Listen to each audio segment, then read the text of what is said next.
Hello Gemini, Sun, Moon, Rising, and Venus signs. Kumusta kayo? Sana po nasa mabuti kayong kalagayan. Welcome back po sa Star Tarot. Kung bago kayo rito, welcome din kayo.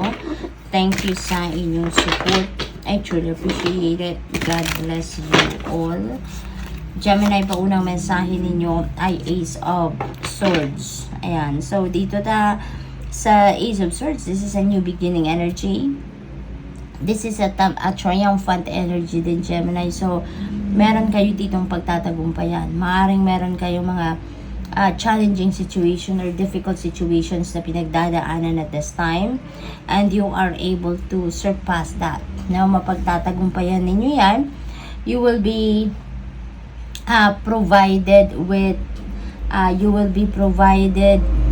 enlightenment, no? Kalinawan sa inyong isipan. Yun, mabibigyan na kayo ngayon ng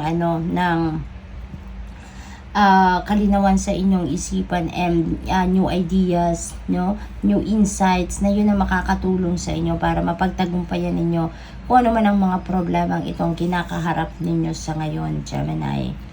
What else? We have the Hanged Man energy. Dito naman sa the Hanged Man energy, this is a time to take a pause. Pahinga muna, Gemini. This is a time for reflecting, no? A time for introspection. At yung mga bagay siguro na pinagkakabalahan ninyo sa ngayon, maybe that is not the best thing to do right now. Maring hindi yan ang best, no, na pagtuunan ninyo ng pansin at this time. Kaya, this is a time for, tawag dito, yung magpahinga muna, no? This is a time for pagpapahinga, pagmumuni-muni, pagninilay-nilay. Okay? What else? We have judgment, no? Kaya kailangan siguro ninyo na magmuni-muni, magnilay-nilay, mag-isip-isip muna, ipagpahinga ang inyong isipan para na makapag-declutter kayo, no, ng mga negativity sa inyong isipan. And because there is some important decision making na kailangan kayong gawin sa ngayon. No, you need to make a decision right now kung ano ang inyong gagawin, kung ano ang nararapat ninyong gawin dito sa sitwasyon na to, because maybe this is something na matagal na ninyong dapat na pinagdesisyonan, no? Yung ganun ba? What else for Gemini? We have Seven of Wands. Sa Seven of Wands naman, Gemini, this could be a situation wherein siguro merong mga tao sa paligid niyo na yung parang nai-intimidate siguro sa inyo.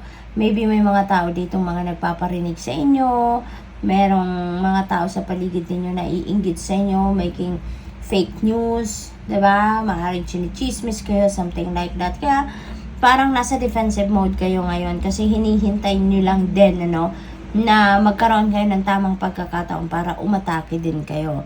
Kasi maaaring for quite a while nagpapasensya na kayo, pinapakinggan nyo lang kung ano yung mga sinasabi sa iyo, mga against you, diba?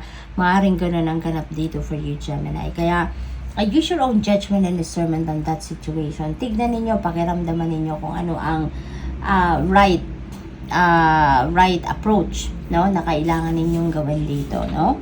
Else, we have Knight of Cups. Ayan, so there is an offer of love nito, Gemini. Maaring kung single kayo, baka meron ditong magpapahayag ng kanyang romantic interest sa inyo.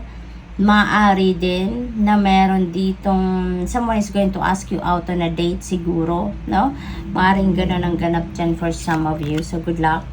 We have Four of Pentacles. Ayan, this is a very important reminder din para sa iba sa inyo. Meron akong naririnig dito na out of control na spending for some of you siguro, no? Shopping season kasi ngayon malapit na ang Pasko, hindi ba? Kaya this is a very important reminder para sa inyo na watch out, no, for your spending, 'di ba? Yung spending spree. Monitor ninyo maigi yung ang tawag dito, yung flow of your money. dapat naka-budget, no? Within the budget pa rin, gumagastos within the budget pa rin, tsaka pairali natin yung financial discipline, no? At this time. What else? We have 10 of Pentacles, napakagandang energy. Kasi this is about prosperity and abundance. This is about wealth. This is about financial security and stability. Hindi lang para sa sarili ninyo, kundi para din sa buong pamilya ninyo. Maaring ang iba sa inyo dito siguro nandoon na sa point wherein nakapag-ipon na kayo, na-insure nyo na ang inyong financial future, maaring nandun na kayo, na-establish nyo na yung financial security and stability ninyo for the long term siguro, Gemini, no? Kaya maaring ganun ang ganap dito for some of you. What else? We have the Magician, napakaganda.